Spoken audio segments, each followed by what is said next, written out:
Happy Monday, everyone. For those who are joining us live and for those watching the replay, I hope you're having a great week. We're happy to be back with everyone as we took the last week off to honor our co-founder, Beth O'Hara. So before we jump into today's call, I would just like to have a moment of peaceful silence in her honor. For those who don't know Beth, she's one of our co-founders. She started Mast Cell 360 from her own struggles, and she was such a brilliant woman to have started this and share all of her knowledge through her own personal experience. And so if we can all just take a few moments for Beth, and we'll be back to share today's show, A Legacy of Healing, personal stories and insights from the Mast Cell 360 team in just a moment.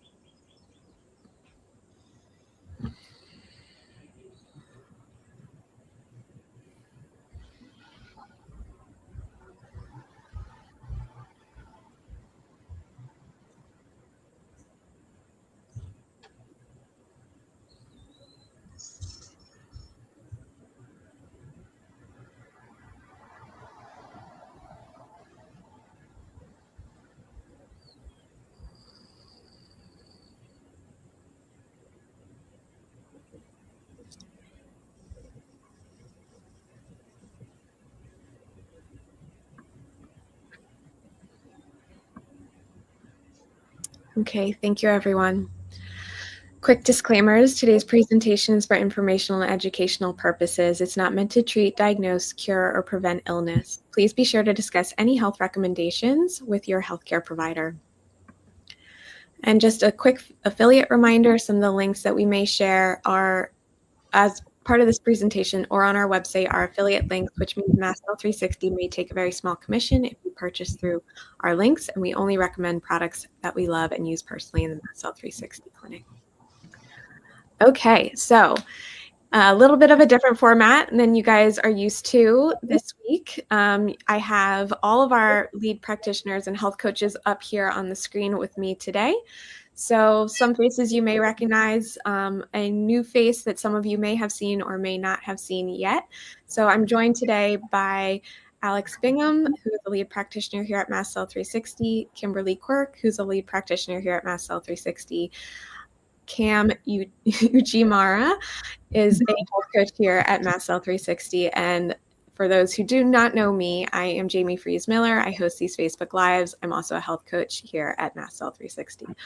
So today we are going to be discussing, again, in honor of our founder, Beth, going to be going over some of our personal stories, how we came to Mast Cell 360, how this work has helped in our own personal journeys, or what we're doing to continue Beth's legacy. So if you're on our email list, maybe you have already read some of these stories or seen some highlights of the work that we're doing and carrying on Beth's legacy. But if you're not part of our email list, this may be new information to you today. So our first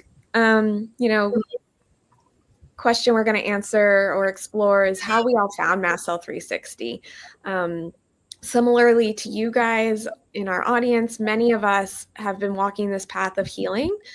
So I'll start. I found Mast Cell 360 a little over 3 years ago now, when I was told by a practitioner at the time that I may have MCAS. Based on all of the symptoms that I was experiencing. I couldn't eat without my nose running. It didn't matter what the food was. Even low histamine foods at that point were giving me the histamine-like symptoms. I was having extreme air hunger, autoimmune conditions, and all of that. And so my mom actually sent me an article from Mast Cell 360. And I think at the same time I was doing all this Googling and came across the website, did the symptom survey. So Zach, behind the scenes, maybe you can drop down our symptom survey link. Because that, for me, when I read that, I was like, wow, like I'm a poster child for MCAS. I don't need an official diagnosis. Like, this makes a lot of sense. And no one's ever really explained it to me like this before, as to why my body was more sensitive or reacting to things that it shouldn't be reacting to. So just finding Mast Cell 360, joining their email list, getting a wealth of knowledge, and then eventually it led to a position for me here, starting in customer support and now health coaching. So I was on my own healing journey when I found it, and I've been implementing everything that I've learned just from working here, working with Beth on my own personal case. And now I'm implementing the Mast Cell 360 method with clients. So that's kind of how I came across it. Cam, do you want to share how you came across Mast Cell 360? Yeah, sure. So, like Jamie, I came across that Mast Cell 360 symptoms survey and things that I had kind of experienced my whole life to a very small extent that had just blown up after a specific event really started clicking and making sense. So, I found Mast Cell 360 at a time in my own health journey where I was reacting to literally everything except for distilled water. I was losing what little health I did have very fast. It was getting harder and harder for me to be out of bed. I wasn't able to eat anything. And there was discussion of a feeding tube. And my kids were in this boat as well. They were, not as bad as I was, but they were quickly kind of heading that direction. So I was looking for answers. None of the doctors that I had seen had any answers about why it was happening or what to do about it, including the Mayo Clinic. So, MCAS is just one of those things that's not really taught in a lot of medical schools yet. And when it is, it's usually constricted to what's already accepted and kind of mostly focused on symptom management. So basically, you really have to kind of be doing your own research to find answers, whether you're a practitioner or whether you're someone going through this yourself. There's that famous MIT study that found that it takes 17 years for most things to make it into clinics or to start making it into clinics. And those are generally the ones that are really keeping up with things. And obviously, I didn't want to wait 17 years. So I started looking for those answers myself. And that's when I came across Mast Cell 360. And it just made sense. It started giving me a direction. It gave me some ideas to try. And that really gave me hope and started turning things around for our family. Yeah. How about you, Alex? How did you come across Mast Cell 360? Well, I probably have a very different exposure because I was in medical practice at the time and had been doing functional medicine since the 90s and was dealing with a lot of people with Lyme disease and mold toxicity and MCAS. And I started having patients who would tell me about Mast Cell 360 and ask me questions that they had gotten from the site. So I went on and I looked at it. And I was amazed at the amount of information on the site and also just how credible it was and gleaned from personal experience from Beth and from others. So, after a few people came to me and telling me about it, I started copying down some of the articles and giving them to people, giving them the website, referring them if they'd like to try. And I just thought it was an amazing a resource that someone put together this free information. It's very hard. I mean, it's unique, the amount of information that's on there that's free that people can access. So it was a blessing to me and to many of my patients. Yeah. Kim, how did you come across Mast Cell 360? Yeah, so it was probably around spring 2019. I was having a lot of new symptoms, a lot of hives. I had recently moved, right? So hives and all kinds of things going on. Angioedema with lip swelling, eye swelling, and just pretty miserable. And I knew about Lyme, had pretty severe POTS. Already knew about that, and was kind of blaming all my symptoms on those things. Until I was listening to Lyme Ninja Radio, which I don't is a podcast, and Beth was on it. So she was talking about the connection between Lyme and Mast Cell and some of these symptoms. And so, hearing her, it just clicked for me again. Like Jamie said, I felt like a poster child for Mast Cell. I'm like, okay, that maybe this is kind of what's going on for me. So I followed up and checked out her website and set up an appointment immediately and started seeing her back then. And for me, it was life changing because that's what allowed me to heal was that through what what was triggering me, and getting to that root cause piece. Yeah. Carolyn's asking Alex, which site? This one? She just joined. So Carolyn, so welcome to Mast Cell 360 community. Yes, Alex is referring to Mast Cell's website, which you can find www.mastcell360.com, and we'll drop it in the comments if you haven't explored the website yet. We have hundreds, right, Cam? Hundreds of blogs at this point. So one of the things that we try to do is provide all these free resources. We have weekly lives. Today is more personal, but we do a lot of education for free on here, as well as our blog posts. So in addition to that, we have a smaller tier of, courses at a lower cost, and then the clinic. So we'll go into all of that at the end as well, of like, how can you work with the practitioners here on today's panel. So we'll definitely go into that. Carolyn, I see your question again. It's www.mastcell360.com. Yes, sorry. And we'll drop a link into the comments for you. Okay. So Alex, what is something that you admired about Beth and her work? I think the first thing that as I started reading through her story was just the fact that she was able to accomplish what she accomplished for herself with very little help from the community, the medical community. I was seeing in my practice any number of people who had seen many doctors, they'd fallen through the cracks, and they had kind of like in desperation come to see me. And Beth had to do this herself. And along the way, she did find many people that could share insights, to provide guidance at times.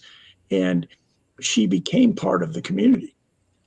She educated herself. She became a naturopath, and really had a lot to offer. Now, I first started seeing her posts because we were being mentored by the same physician, Neil Nathan. We were in different mentorship groups, but because we had a listserv connection where we could interact with each other, I started reading her posts. They were great posts, and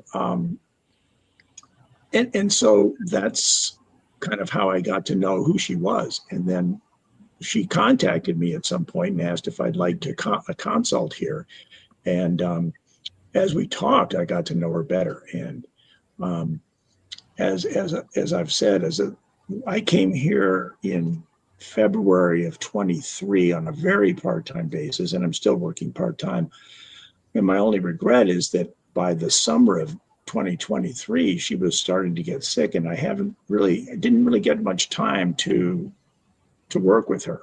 And that's a real regret, because I think she had so much to offer people. Yeah, and I just want to give people a little bit of background. So Alex alluded to a medical practice. He is a retired MD. So here at Mast Cell 360, he's acting in the capacity of a lead practitioner on a consulting basis. So, at Mast Cell 360, we're primarily here for education and helping inform.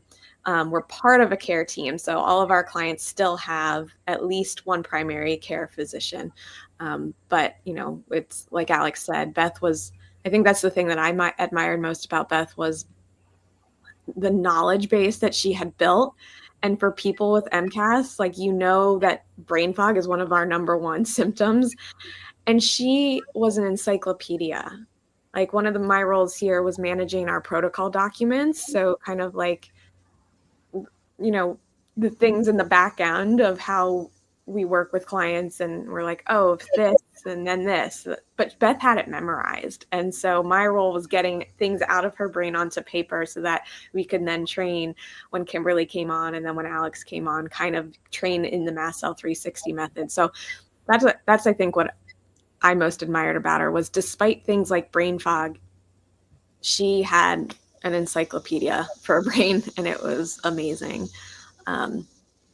Some days I wish I could harness that power, but I'm very thankful for the protocol docs. Kimberly, how about you? Yeah, I would say her brilliance. I so agree with that. And her ability to present something really complex in front of a room of doctors, Mm-hmm. and then to like come to a Facebook Live and make it digestible enough for an average person to understand what she's talking about who may have no background in medical.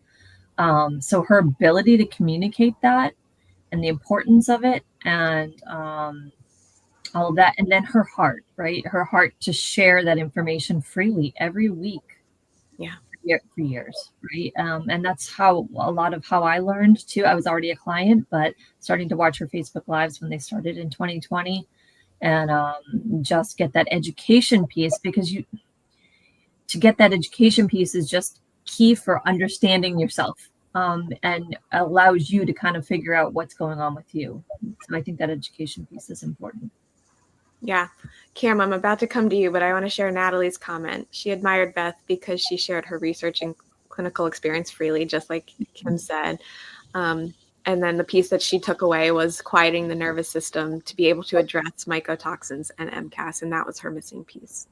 Natalie, thank you so much for sharing that. And yeah, everyone in the audience, feel free to comment, like the questions that I'm asking our practitioners. Feel free to comment your answers in this comment section as well on Facebook and YouTube, because you're part of this community as well. And we read those comments and we love hearing your stories. So thank you so much for sharing, Natalie. All right, Cam, what did you admire most about Beth? That's a long list, but Kimberly could have written my answer actually. It's that ability to take these incredibly complex health challenges and make them not only approachable from an understanding point, but also actionable, right?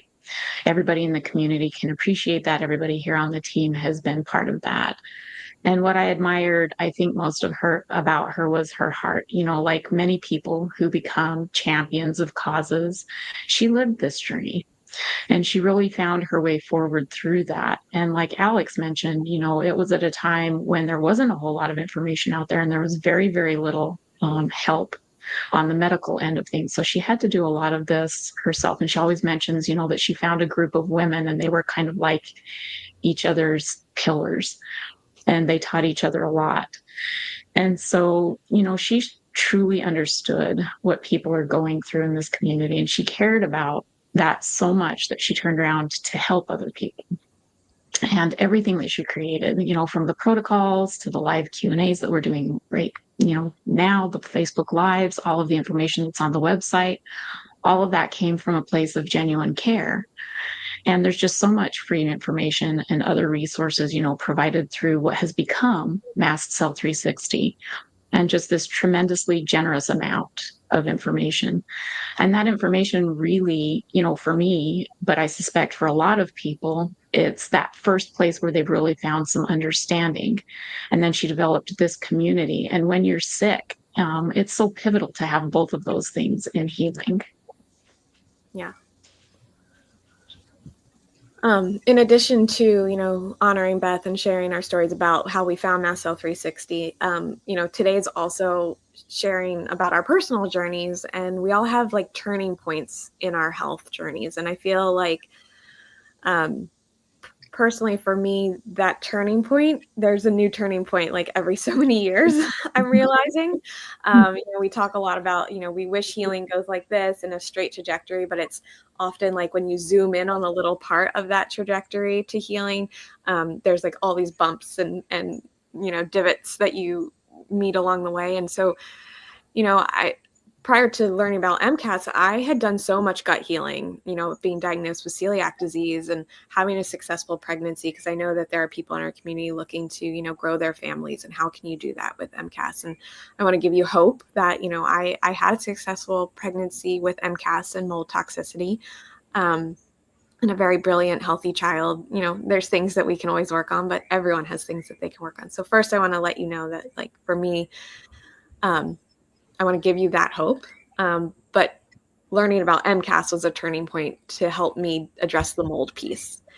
And now that I'm almost done the mold piece, I feel like I'm at a new turning point of like this. And again, on the nervous system level, trusting my body and its innate healing abilities. So yeah, many turning points in my own personal journey. But I think one of the things that we can highlight here is like, the awareness that you gain on these journeys. And the more awareness you gain, the more you can target what you need to work on at any given time, because there's always something you can work on. It's just, where are you going to direct that energy? So like Natalie said, the missing piece was the nervous system. So in order to do the mold, you do the nervous system first. So it's like, let's gain this awareness. And maybe for a lot of people on the call, it is nervous system, right? Let's start there. And where does that take you? So yeah, that's something I just wanted to share today. Kimberly, how about you? Any points? Yeah. My turning point, 2021 was a big year for me in terms of uncovering mold, and it was quite the journey. 3 different places in one house, which is kind of quite common too. Like, and it's like you get all excited, like, oh, I got rid of it, and you start to feel a little bit better, and then you find something else, right? And kind of upset about it. So it took me all of 2021 to figure that all out and kind of get that to a place. But then 2022 was really a place where things started to get better. And it was the out of mold piece, because I did try the nervous system. Didn't matter for me. My immune system was just so loud about it. And I tried the diet piece. It didn't really matter, like the low histamine at that point. Discovered those all after, right? Because those play a part of it. But it was really getting out of the mold that was huge for me, just to quiet down my immune system.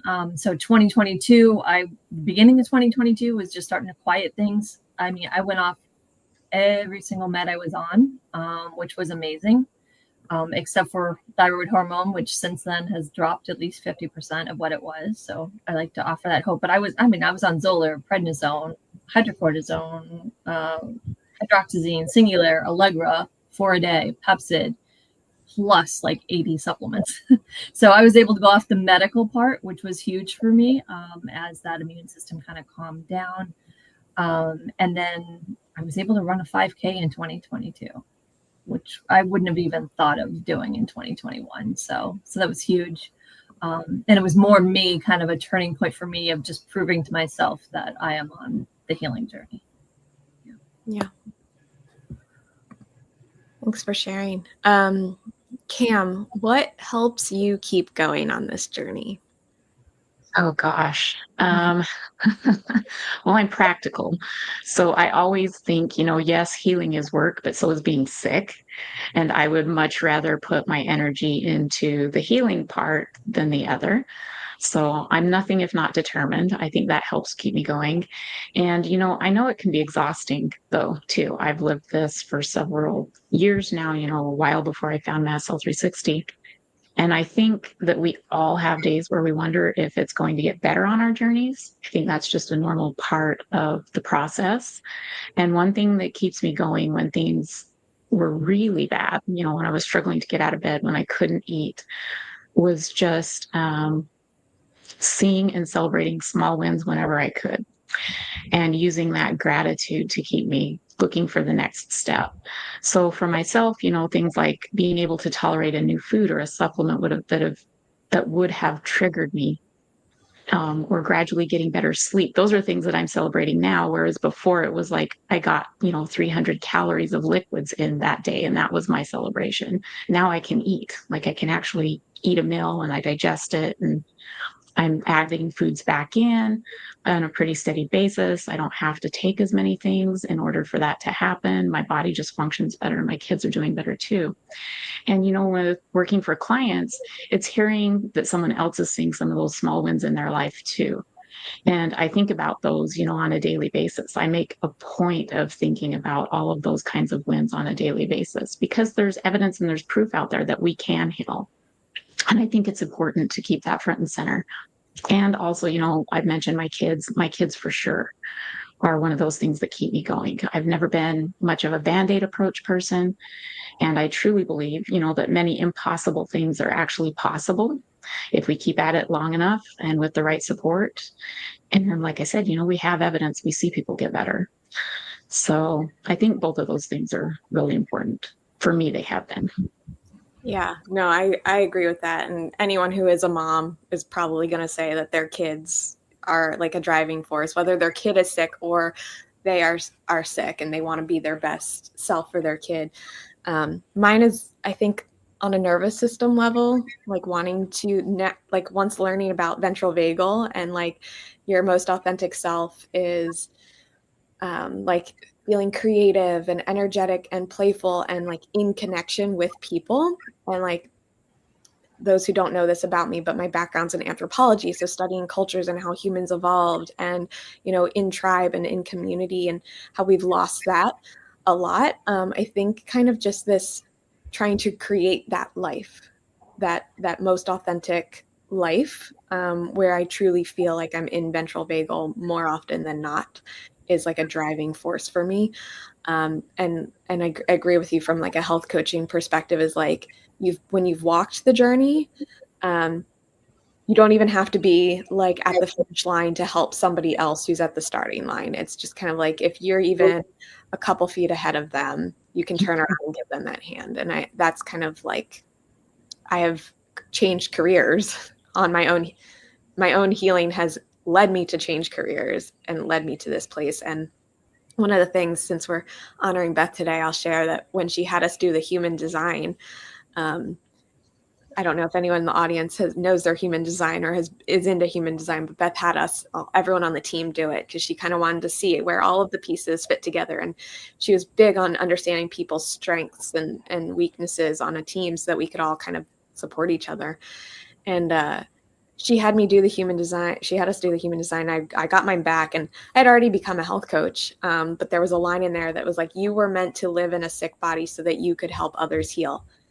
And I was like, it was like a profound moment to read that and be like, if I had read that before becoming a health coach, it would have felt forced. But instead I had found like a career path that was in alignment with my human design. So that was really cool. So I want to share that. Alex, how about you? What keeps you going, either, you know, personally, professionally? Yeah, it's hard. Because I didn't come to Mast Cell through my own Mast Cell related illness. I would say that I just have to look at what were the big life changing events. And the first one that I can point to that's relevant happened about 50 years ago. I was at a bluegrass festival where you stay overnight and play music with people and listen. And during a thunderstorm, this person about 10 feet away from me was hit by lightning. And I saw him just light up. And it was pitch black. So I crawled over and I found him. And he wasn't moving or anything. I just yelled for help. And this guy came and gave him mouth to mouth resuscitation. And he woke up and he was fine. His zipper had melted. That was the only thing that happened. And I said, I have to learn how to do this. So I took a first aid course, which led to an EMT course, to working on ambulances, to running an ambulance company. And then one night when I was 29, I think, I woke up in the morning and I realized that I had been called to be a doctor. And it wasn't on my mind, but it was such a powerful message that I just immediately figured, okay, what do I have to do? And it took me 2 years to get into courses and stuff. I got in. I loved medical school. I just felt like the information and everything was incredible. And I would say that the third thing was my residency, which I went to a county hospital in Sonoma County, California, and it was in the mid 80s. Our number one admission to our hospital for the years I was there was pneumocystis pneumonia. So we dealt with AIDS patients day in and day out. And while I did learn that we couldn't stop them from dying, we did help to alleviate a lot of the illnesses, bizarre things that we had never learned about in medical school. And I got the message that it's not okay to do nothing. Sometimes all you can do is sit with someone at night while they're passing away and hold their hand. But we didn't have treatments to cure. Now, by the mid 90s, there were treatments that allowed people to live, still be living. And by that point, I had become very frustrated in medicine because I didn't feel like it listened very well to people and it couldn't take care of people with chronic problems. So the next thing was through my children, which is interesting that Cam brought up the kids, but my children had really bad ear infections. And they were taking antibiotics, and I just didn't like that. So we found a homeopath, and who became their primary care. And within 2 visits, each one of them stopped having ear infections. And at the same time, I'd already embraced like herbal medicine and osteopathy and other things like that. So I was always looking for stuff, and I had the opportunity to stop practicing what I was doing and go into functional medicine in the 90s. And that has really led to kind of where I am now. During this time, because I'm old at this point, when I started doing this, we knew about Lyme disease and chronic fatigue and fibromyalgia and chemical sensitivities. We didn't know about mold. We didn't know about mast cell. We didn't know about the limbic system and the vagus nerve. So each one of these things has been like breakthrough types of things. And I know I'm going to jump ahead here for a second, but the light bulb for me came in learning about the limbic system and the vagus nerve. I always felt like the mind and the body were connected, but I never understood how I could think about that or actually implement anything that would be part of a treatment. And now I've come to understand through Mast Cell 360 largely just how strong that connection is and how important that aspect of healing is. Yeah. Kimberly, how about you? What keeps you going? Yeah. So what keeps me going is offering hope for others with mast cell is huge for me. Just that we can heal. I did see someone ask earlier. I think it was around when I was talking about whether I've healed. I haven't had a mast cell flare in over a year, so I think that's a pretty amazing thing. And I'm not on the meds that I used to be on. I'm not even on the supplements that I used to be on. That I used to need to keep things calm. So I do think. I do keep Allegra around in case there's something that triggers an immune response. But for the most part, I want to offer that hope that you can get a lot better, right? I don't want to say heal, but am I still prone to mast cell? Absolutely. I would not go live in a moldy building. I'm cautious. I know what that will do. But I also am living life fully. I'm back at the gym. I am kayaking on the weekends. I'm doing all the things that I couldn't do before, and I used to be miserable in bed, like 18 hours a day. So it's a big change. And then the other big thing is seeing clients get better. And sometimes it's small and they don't even see it. And I know as practitioners, I'll look back at their progress reports from maybe a year prior, and it'll talk about a certain symptom. I'm like, well, you haven't brought up that symptom in a while. How is that? And they're like, oh yeah, I forgot about that. But it used to be their biggest sore spot. So seeing people, lose a symptom or not be as severe or get some things back on, whether it be foods or things that they enjoy doing is huge for me. Yeah. Thank you all for sharing. Alex, any light bulb moments? That was something that you wish you had known sooner. Yeah, I think like what I was saying about the nervous system, I think I was always good at physiology and science and things like that. So the medical knowledge of the conventional sort made sense to me. It was pretty easy. But the nervous system stuff and the spiritual aspects were things that I struggled with because I didn't feel like there were good teachers for that. Well, we didn't really have a description of the polyvagal theory and the limbic system and how to treat the spirit. And I think that I really attribute Mast Cell 360 to really educating me so that I could help people more. I knew about the programs, but I didn't understand how to prioritize the treatment. And I think that, I'm still learning. It's wonderful to be able to put together a comprehensive plan for someone and then watch them get better. Every time we discovered something new, like when mold was discovered, a lot of people that had fallen through the cracks and were just called, they were labeled with chronic fatigue and told, well, you're just going to have to learn how to live with that. All of a sudden we could take care of those people. Same thing with mast cell. Well, now with the nervous system, I feel like we've really elevated how many people can be cared for. And we have a clinic within Mast Cell 360 that specializes in treating these folks. And it's been quite a journey, and it is difficult. It's difficult to be, obviously, the clients that we have are living very difficult lives. And it's challenging for us, I think, as practitioners, to be able to tune into the individual and actually make plans for people that are totally unique and individualized to those people, and not like templates that where, okay, you come in here, you do X, Y, and Z, and you're going to go this way. It can be a totally different plan from one person to another. Yeah, I think that's a really great point. My light bulb moment was like the nervous system piece too. And I tell clients all the time, I'm like, you're never not going to have a vagus nerve.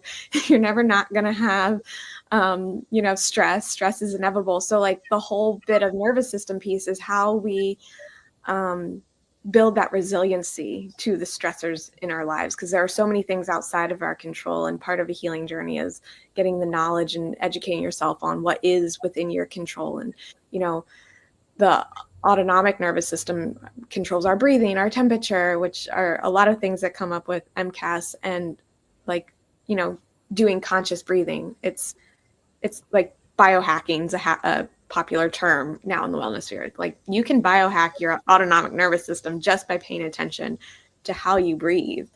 And so for me, that light bulb moment, I think, was nervous system piece. And I've been realizing lately, like, in this world, we talk a lot about nervous system, but so many people outside of this world don't even know what that means.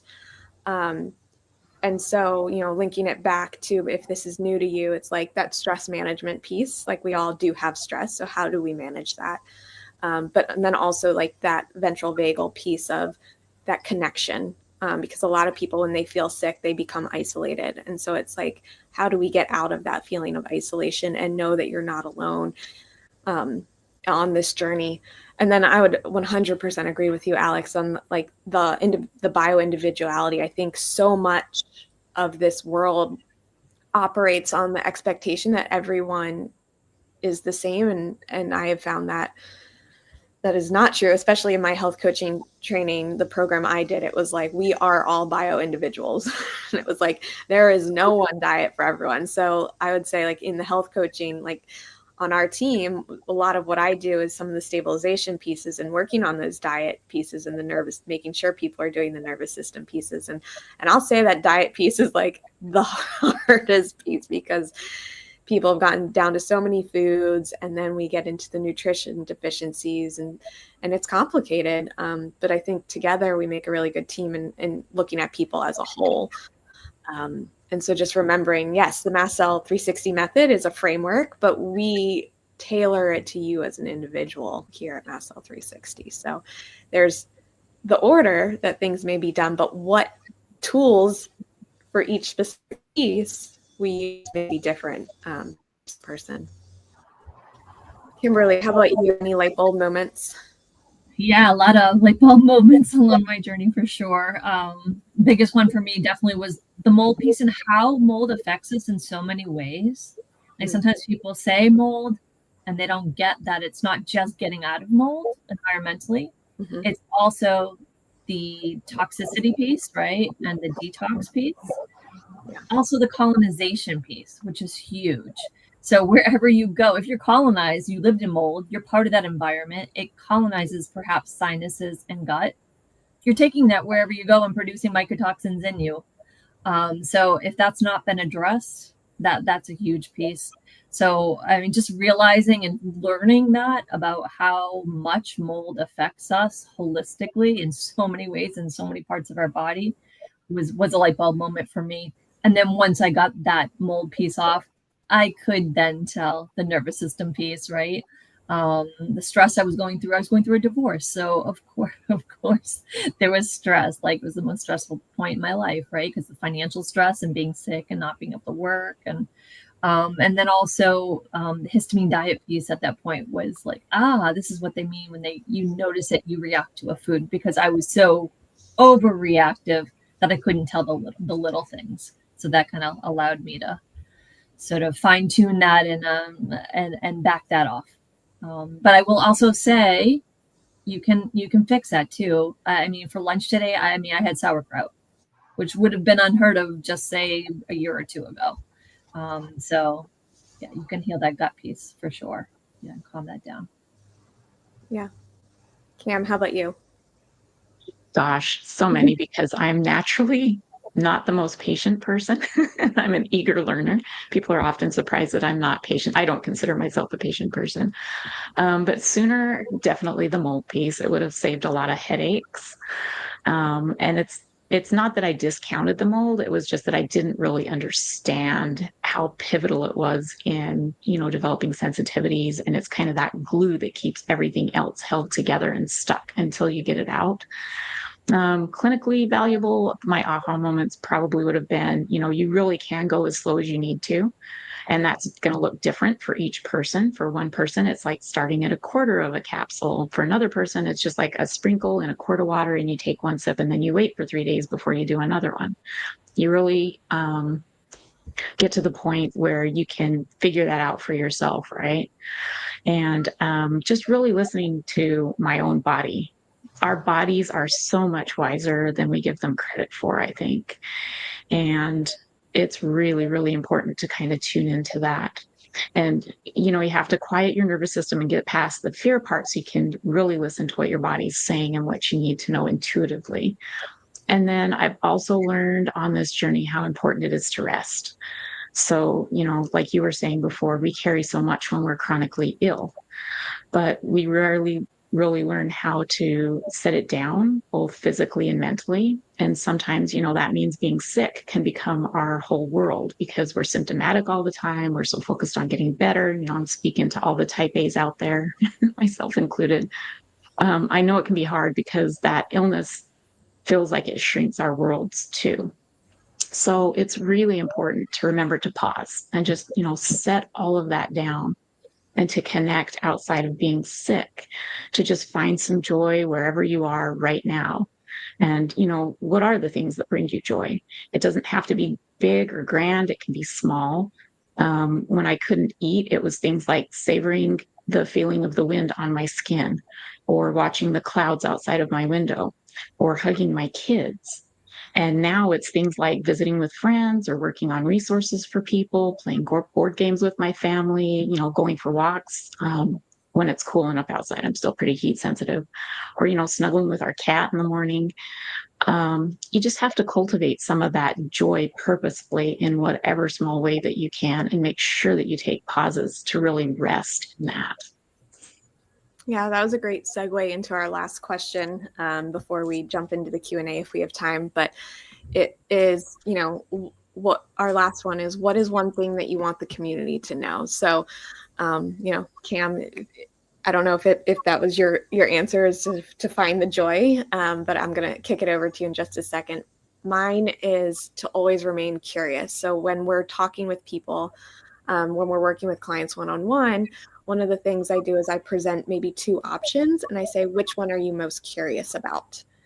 And then that kind of allows them to use their discernment and their internal, pointer to say, oh, no, this is where I'm going to try first.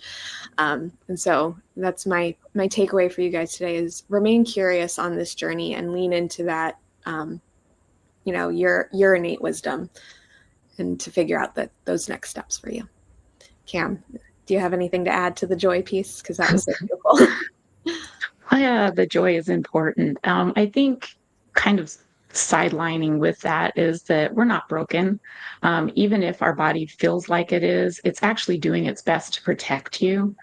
And understanding how that works can really help.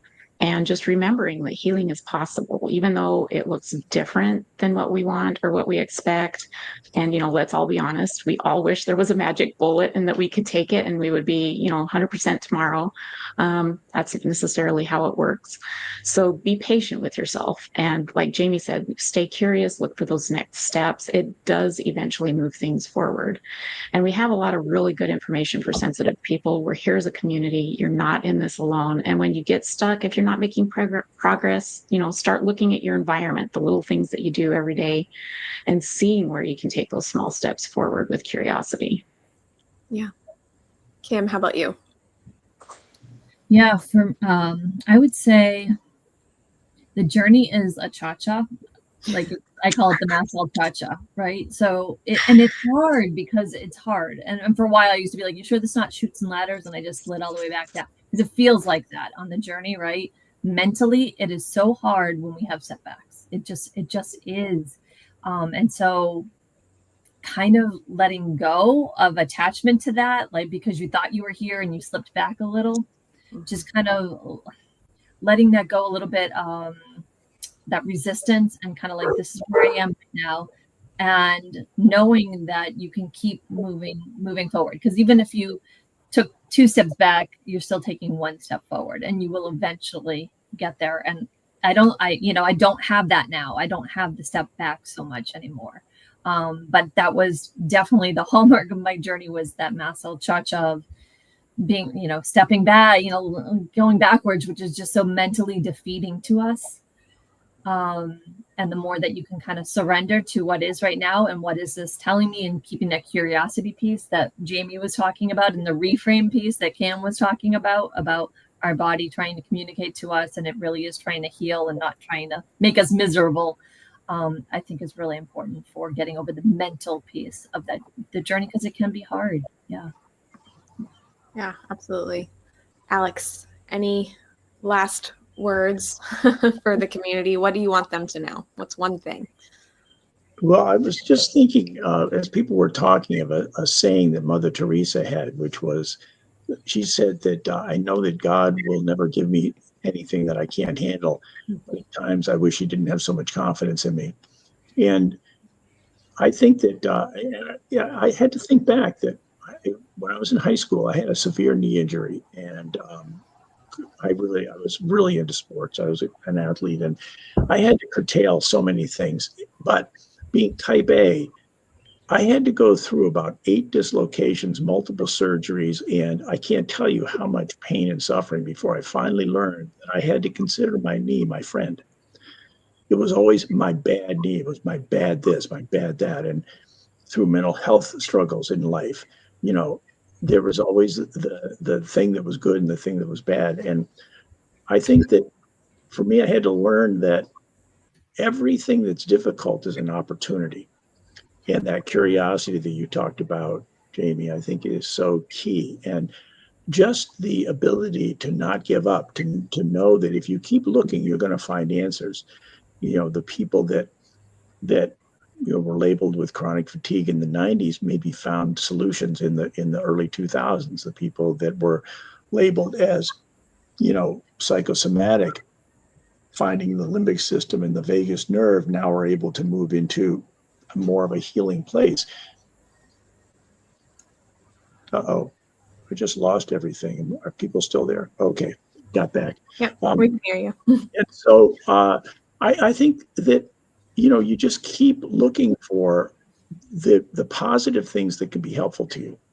And if you're with a practitioner and they're not listening, and when they don't believe you, or they're not fighting for you, you need to find someone else, because there are people who are curious. There are people that are willing to engage in the fight with you and really help you along the way. And I think that one of the things I've seen at Mast Cell 360, which has been unique in my experience, and I've been a doctor for 40 years and worked in a number of different places, but the people who work here are just geared totally toward helping people get better. That's just the thing.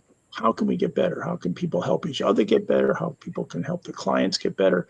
And it's a healing environment in which to help to heal people.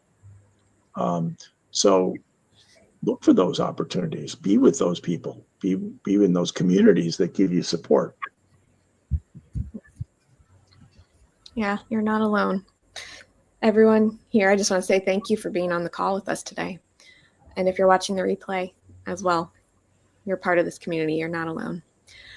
Okay. So let's see if we can answer some quick questions here. Dawn is asking, she is new. Can we briefly say what this condition means? So I'm assuming this one came in the beginning. You're probably asking what mast cell activation syndrome means. Do any of you guys want to take that question? Yeah, in 10 words or less. Yeah. Well, yeah, it's not going to be a real quick answer, but mast cells are cells in your body that have compounds like histamine. And in the past, it was thought that they responded to people's environmental allergies and food allergies. So that if you breathe in, let's say, a pet, dander, and you were allergic to that pet, the mast cells would react by releasing histamine, and you would have swelling and congestion and itching. And then, I don't know, 15 years ago or so, we realized that there's like 200 or 2,000 different compounds in a mast cell that can cause inflammation. And it's not just allergies that can cause the release of those compounds. It can be infections, it can be toxins, it can be stress, it can be allergies, it can be medications. And so many of the conditions, including mold, which I saw all these symptoms as mold related, come to realize that the mold is the toxin that's causing the release of the inflammatory compounds by the mast cells. And so the mast cell activation is a condition that is caused by something else that can be totally debilitating and has to be dealt with before you can then move toward the root cause of why you are feeling sick. I don't know if that helps. A great answer. And yeah, clinically at Mast Cell 360, we see mold as the #1 root trigger of mast cell activation syndrome. So mast cell is kind of a secondary condition to what's going on and what's triggering those mast cells. So that's the piece that we uncover. I saw another question down here, Bobby saying that they got sick with MCAS symptoms after contracting COVID. So this is exactly what you were just saying. A virus inside the body can trigger the mast cells. What we clinically see, and Kimberly, feel free to chime in, is that there's usually, the COVID was the straw that broke the camel's back, or like the virus was like the one thing, but there are underlying issues going on that's keeping the immune system dampened down and not having the resources to address the viral infection. Yeah, I see it as the tip of the iceberg. And then underneath that, we start to realize that there were other things going on that have triggered them. And then it was like the virus was that last piece, or the piece that we know about, right? Yeah.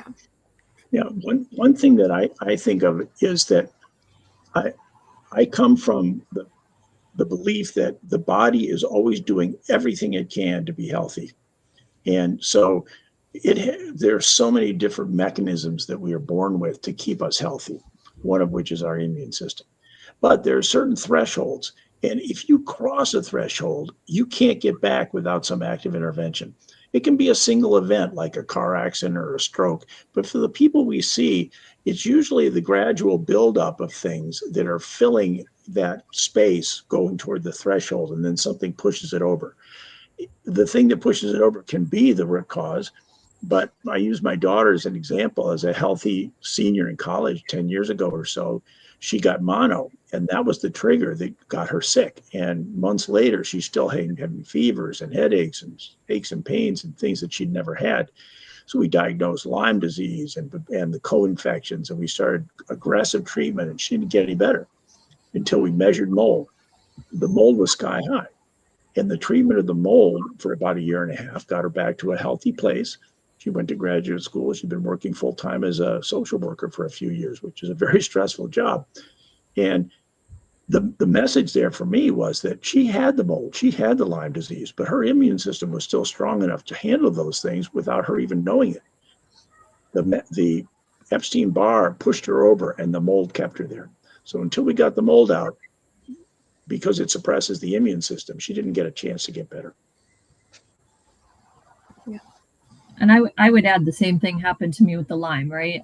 My immune system, actually, I think the Lyme was already there. My immune system got suppressed, and anything that could take advantage, like a Lyme, I mean, every kind of, herpes virus I was exposed to came out, like HPV and Epstein-Barr came out. I was positive for that, though it hadn't been since high school, and I was, in my 40s.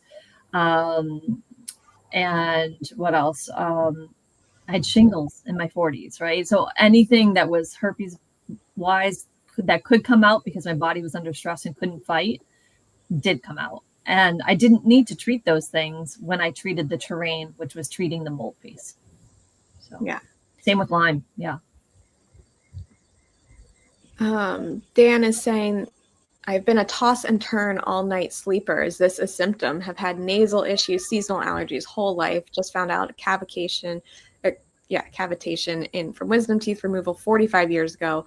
Well, no surgery has killed all the pathogens for another few months. So how to answer this one?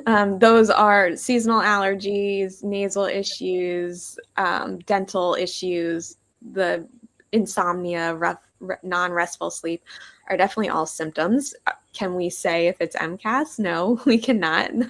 Those are symptoms of a lot of things going on, but they are things that we see clinically. Anyone want to add to that? Yeah, it's usually like look at that survey. Yeah. Oh, the survey is great. A great kind of way to check.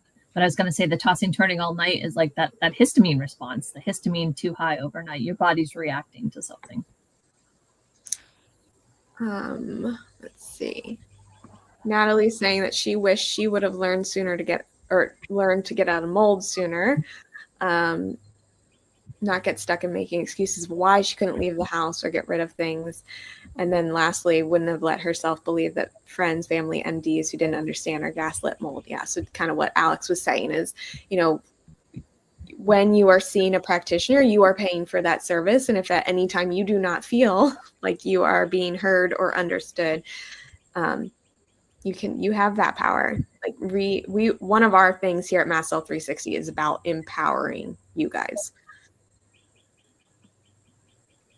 Yeah, and some of the first things that we're looking at is that mold piece, right?